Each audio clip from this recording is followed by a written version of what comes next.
आज आप press conference किस मुद्दे पे कर रहे हैं?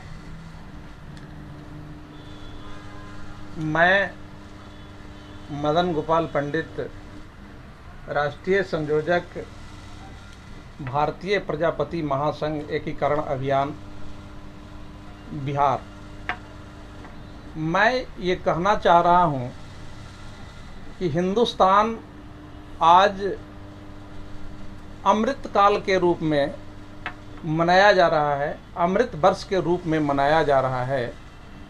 और आज के डेट में भी एक मेरा समाज है जो कि दबा कुचला अति पिछड़ा समाज है। आर्थिक रूप से इसकी स्थिति जो है काफ़ी दयनीय है। हिंदुस्तान गांवों का देश कहा जाता है और यहाँ की 75% आबादी गांवों में निवास करती है। इसलिए यह कहने में मुझे थोड़ा सा भी हिचक नहीं है कि हिंदुस्तान की आत्मा गांवों में निवास करती है। और जब हम गांव के गलियों में, गांव के झोपड़ियों में जा कर के इस समाज को देखते हैं तो पता चलता है कि किस रूप में इसे अमृत वर्ष कहा जाए, अमृत काल कहा जाए। जो 2 वक्त के भोजन के लिए आज भी उस गांव के गलियों में लोग मुहताज हैं। उन्हें आज यदि सुबह में भोजन मिल जाता है तो शाम को भोजन मिलेगा या नहीं मिलेगा, यह समाज के लिए सबसे बड़ा मुद्दा है।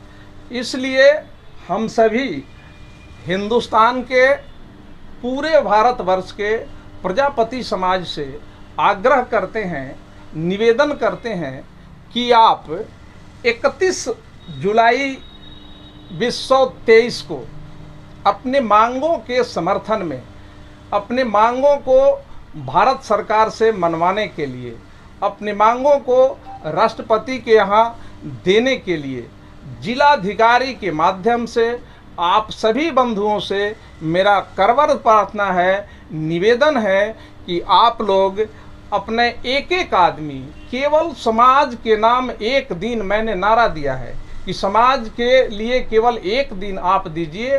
वह दिन है 31 जुलाई 2023 को।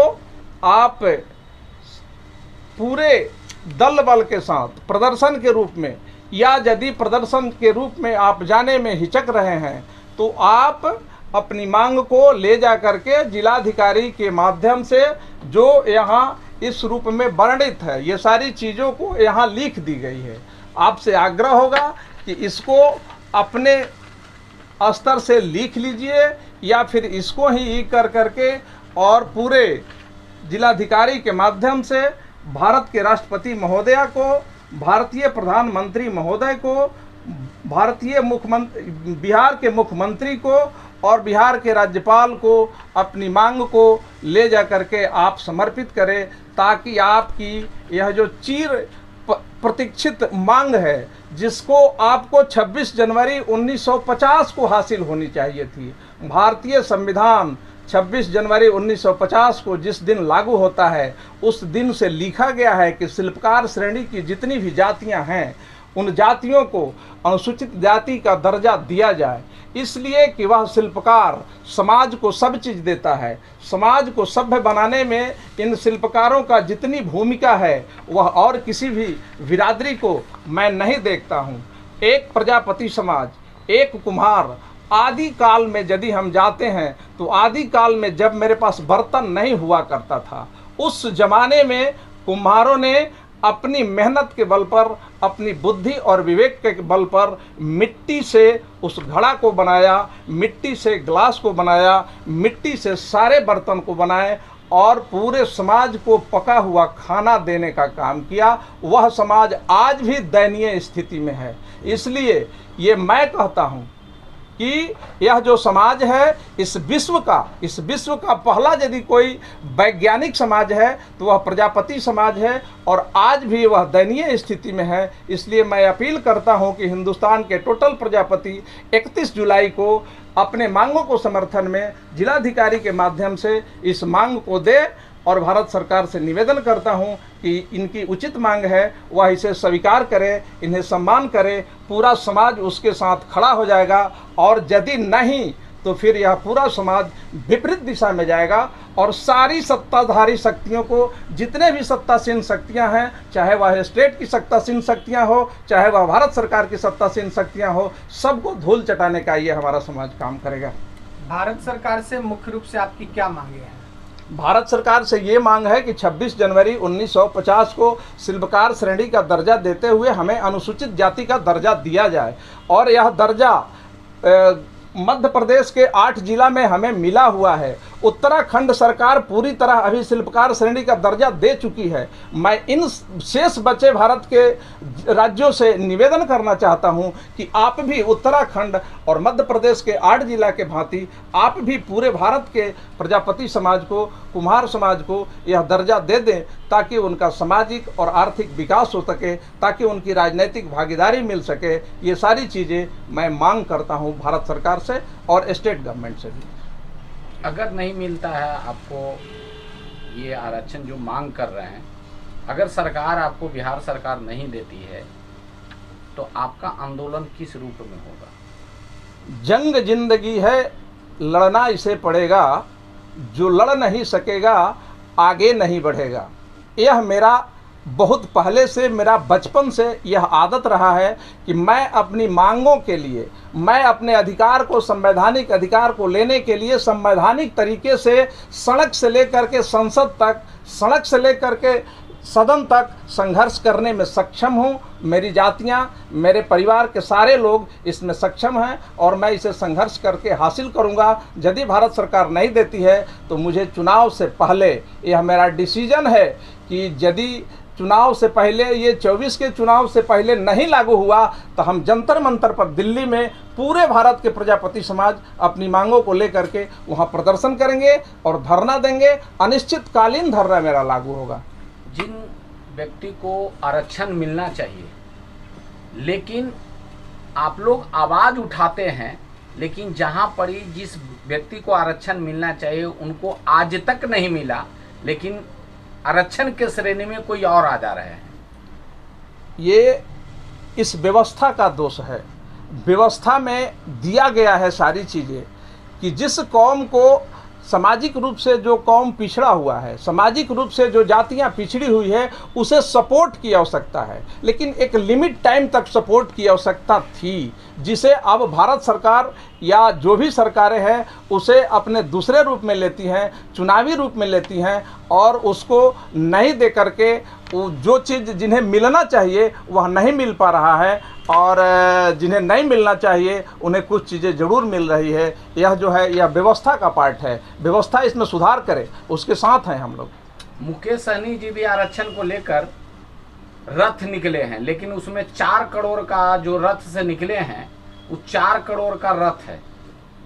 तो क्या अपने आरक्षण की मांग कर रहे हैं या अपनी फैसिलिटी के लिए मांग कर रहे हैं या जनता के हित के लिए बात कर रहे हैं? जनता के ताकत को कोई पहचान नहीं पाता है। उनका रथ यदि 4 करोड़ का है तो उनकी जातियों की जो आबादी है 4 करोड़ ही नहीं है।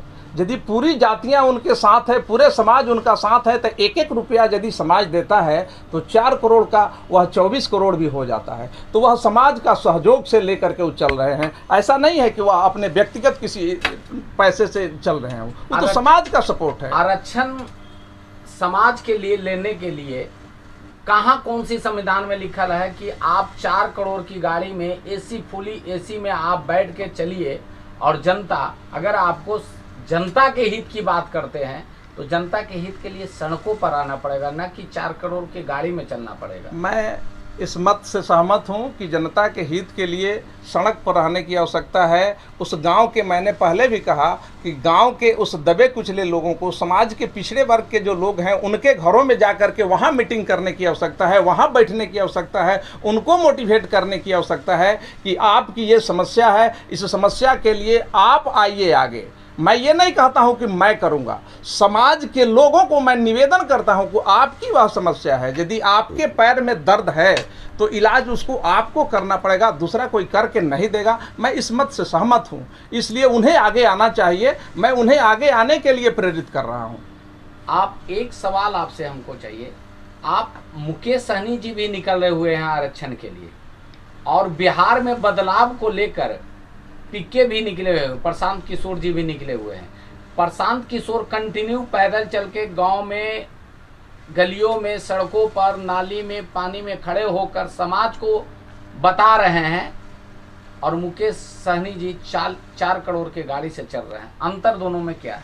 मैं इस मत से सहमत हूँ कि यदि हमें हिंदुस्तान गांवों का देश है, गांव के लोगों को आगे बढ़ाना है, तो गांव के गलियों में हमें बैठना है, गांव में पंचायत लगाना है और गांव के लोगों को मोटिवेट करना है, गांव के लोगों को इन चीज़ों को बताना है और उनके साथ लेकर के चलने में ही ये सारी चीज़ें मिल जाएंगी। यानी कि मुकेश सहनी जी गलती कर रहे हैं आपके हिसाब से? गलती नहीं, मैं नहीं चलना चाहिए, गलती मैं नहीं कहूँगा, लेकिन उसकी आवश्यकता नहीं है। उसे पैदल भी चल करके इस मांग को पूरा किया जा सकता है, पैदल भी चल करके इसे उचित जगह पर पहुंचाया जा सकता है। यानी कि मुकेश सहनी जो गलत कर रहे हैं, गाड़ी में नहीं चलना चाहिए, आप मानते हैं? गलत नहीं कह सकते हैं मैं, चूंकि वह उनकी अपना मकसद है, वे अपने हिसाब से चलते हैं ना, समाज के लोग हैं। मुकेश सहनी जी अपने मकसद, अपने हित के लिए वो काम कर रहे हैं, जनता के लिए नहीं कर रहे हैं। समाज के हित के लिए दिखा तो रहे हैं, वो कह रहे हैं तो समाज के हित के लिए हम कर रहे हैं, समाज के हित उनका बात है। अब उनका समाज उस रूप में यदि उन्हें सपोर्ट करता है तो मुझे उस पर कमेंट करने की कोई आवश्यकता नहीं है। जी आप बताइए, जो आपके सामने जिन मांगों को लेकर आपके सामने इस तरह की बात हुई, क्या आप उस मांग के या समर्थन करते हैं या नहीं? नहीं, देखिए बिल्कुल हम समर्थन करते हैं इस सब चीज़ों के लिए, कि कारण है कि कुछ समाज ऐसे हैं जिनके पास में सुविधाएं नहीं मिल पाती है, सिस्टम नहीं पहुंच पाता है, उन लोगों को ये चीज़ देना अनिवार्य भी है। शुरू से आज तक ये आज आरक्षण का ही देन है कि पिछड़े वर्ग के लोग इतने आगे बढ़ते गए। सिर्फ ये कह देना कि नहीं पढ़ाई के बल पे चल जाता है, ये सब पे चल जाता है, तो ऐसा संभव नहीं था। थोड़ा कुछ तो है कि मांग जरूरी है, इनका मांग भी जायज़ है कि प्रजापति समाज को आरक्षण मिलना चाहिए। तो बिहार सरकार ने 2011-12 में जो केंद्र सरकार को यहाँ से भेजा था कि प्रजापति समाज को मिलना चाहिए आरक्षण, लेकिन 2012 से अभी तक 10 वर्ष से ज्यादा बीत गए। इस पर आप बिहार सरकार से क्या कहना चाहेंगे? ये तो दुर्भाग्य है बिहार सरकार की, वहाँ से आने के बाद में आप यहाँ लागू नहीं कर रहे हैं। कम से कम ये तो है कि प्रजापति समाज है, आपका खुद का महादलित आप बनाए हैं, जातियों को विभिन्न रूप से विभाजित आप किए हैं, तो आपको चाहिए कि हाँ इन लोगों को भी एक स्थान दें हम। तो क्या नीतीश कुमार सिर्फ ये कहा जा सकता है कि सिर्फ जातिगत राजनीति की बातें की जा रही है? तो और क्या है, सबका यही ना हो रहा है।